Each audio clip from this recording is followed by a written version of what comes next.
First of all, I want to apologize for the audio quality on the video.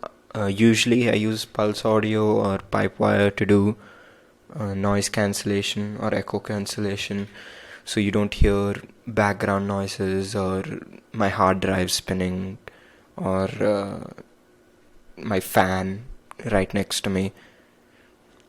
But I'm in pure ALSA this time, so I hope that the audio is of acceptable quality. Okay, so this is going to be about recording your screen and audio in Wayland with FFmpeg. Now,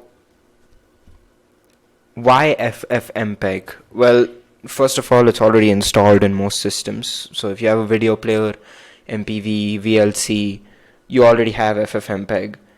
And another reason is FFmpeg is very, very versatile. You can use it for a number of things. There's a lot of options. You can just reading through the man page should give you an idea about how extensive FFmpeg's capabilities are. Anyway, before I show you the script I have, the record one here, before I show you that, I need to say that this is not a tutorial. So I'm just showing you how I am recording my screen in Wayland. This is by no means a tutorial to say you should do it as well. I'm pretty sure that most of the things I've done in this are questionable practices, and if they're not questionable, I'm sure there's a more efficient way of doing them. And I don't really understand most of the things I've done, so there is that as well. I cannot fully explain it to you. I can just show you how I did it, not how it works. Okay, with all of that said, this is the script I use. These are all variables that appear later. Let's get on to the actual FFmpeg command. I'm invoking FFmpeg threads. Now, next I'm capturing audio, input audio. Now, this is fairly standard for ALSA. If it was hold on, let's just separate this. If it was pulse, you would do something similar to pulse, and then you would do default. There you go. You would do something like that, but I'm using ALSA. Thread queue size, I believe, means just the amount of input FFmpeg can take at a time, or the amount of queued packets, something like that. If you don't understand anything, it's in the man page. So thread queue size, the option sets the maximum number of queued packets when reading from a file or device. There you go. And I've set it pretty high because my mic keeps giving me an error that my thread queue size is too low. And similarly with my display. Now, let's get on to actually capturing the video. The format I'm using is kmsgrab. Now, KMS stands for kernel mode setting.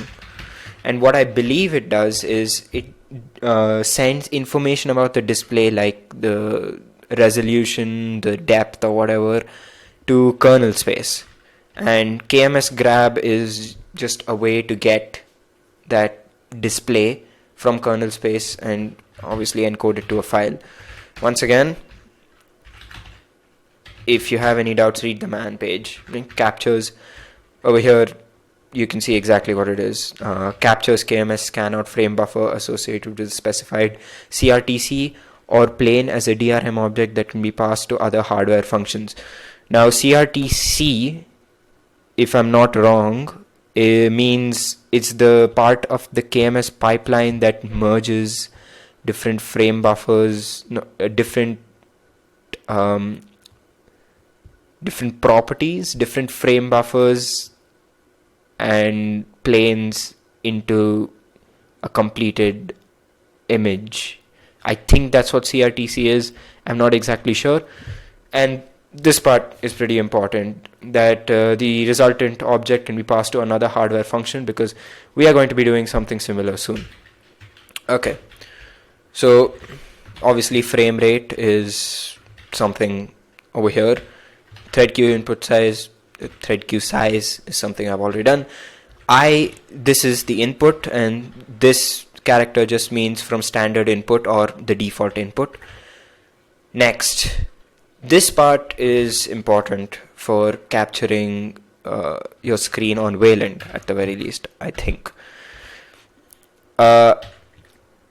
We are essentially passing this kmsgrab to our GPU through VA API, which stands for Video Acceleration API. So you can see that derived device is set to VA API.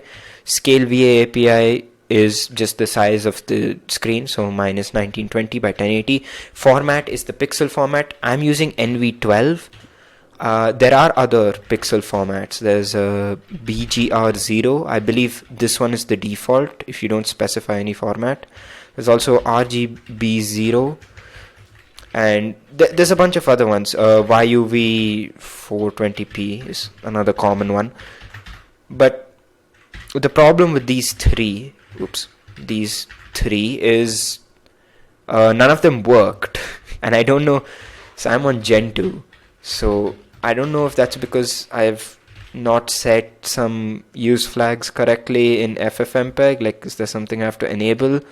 Or it's just that VA API can't take these pixel formats. I have no idea.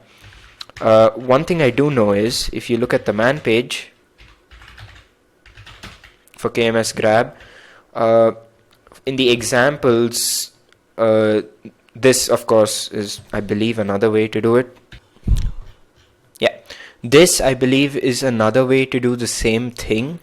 You take from an active plane, which I believe is your screen, and then encode it normally. I haven't tried it, but there's no video acceleration, so I mean, maybe this works with software encoding but not with hardware. I have no idea. If you want, you can try this. This is what I'm using: capture from CRTC ID 42, obviously at a different frame rate, and map the result to VA API. This is what they meant by can be passed to other hardware functions. We are passing it to VA API with this filter graph. And even in the example, they use pixel format as NV12 and nothing else. So I'm not exactly sure why the pixel format has to be NV12, but hey, whatever.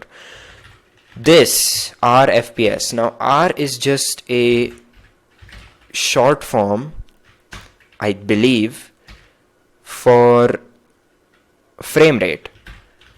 And if I don't put this RFPS, the video gets very, very buggy and choppy for no reason at all. Like, don't get me wrong, kmsgrab isn't exactly the most perfect. I'm sure you guys are already seeing a lot of choppiness. Like, if I open a bunch of terminals, I bet you that there's going to be some buggy video output that's going to come from that, especially if I switch between terminals quickly, right? But if I don't put this, it gets much, much worse. CV is the video codec. I'm using H.264 VA API, but I believe you can just use any codec you want. -G, I still haven't figured out what it does exactly, but it just sort of appears everywhere wherever you specify the video codec. I believe it's something to do with stabilizing the frame rate or something like that, but I have no idea. CA is audio codec, and I'm using the AAC audio codec because I believe it was built for MP4 file format. I'm not exactly sure on that one. Now, let's get back to why the audio part is set before the video part. Usually what I do if I'm using X11 or Zorg, is X11 the protocol or is Zorg the protocol? I think Zorg is the implementation and X11 is the protocol. Okay, whichever one. If I'm using X11 grab, I usually do this, right? So X11 grab, right? I usually set the video and then I take audio input. However, when I tried doing this with kmsgrab, the video was absolutely horrendous. Everything was glitchy. Frames were getting placed before frames that came after. I do not know why, but if that problem occurs, try moving where kmsgrab is placed. So, what is the solution to this problem? Because it is a problem. I'm sure that throughout the video you could have seen that whenever I type something, the resulting was very buggy. Like things would appear erratically for no reason. And I don't know why that is, but hey, it's there.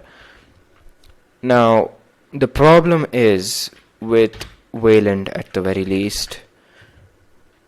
Wayland doesn't expose a way for us to capture a screen device, right? Like X11 does. And that's on purpose. That's part of the Wayland security model. Now the solution to this would be, verbose. Let's just add pretend so I don't actually have to say no. There you go. So the solution to this would be Pipewire, because Pipewire exposes a way for other applications to take in video input from your screen. And there are some applications that do that. So I believe OBS is one of them. And I could have just used OBS and Pipewire, but the thing is, OBS is not minimal.